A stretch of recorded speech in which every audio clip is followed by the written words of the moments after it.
কিও তৌহিদ জনতা, কই তোরা? আমেরিকা থেকে তো শুকুরের গোস্ত আসতেছে।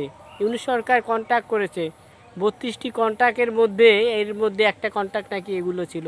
এর তো বিরোধিতা তোরা এখন করো না, স্বার্থে আঘাত লাগবে। এখন আর রাস্তায় নামো না, শাহবাগে নাই, বাইতুল মোকাররমের সামনে নেই।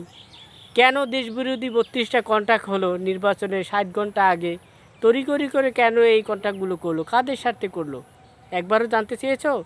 এই কন্ট্যাক্টে কী আছে? এই কন্ট্যাক্টে আছে আমরা, আমাদের দেশে বর্তমান গণতান্ত্রিক সরকার কোনো দেশ থেকে তেল কিনতে পারবে না আমেরিকার অনুমতি ছাড়া। আমরা ওষুধের যে প্রয়োজনীয় কাঁচামাল আছে সেগুলো আমেরিকা ছাড়া অন্য কোনো দেশ থেকে কিনতে পারবো না।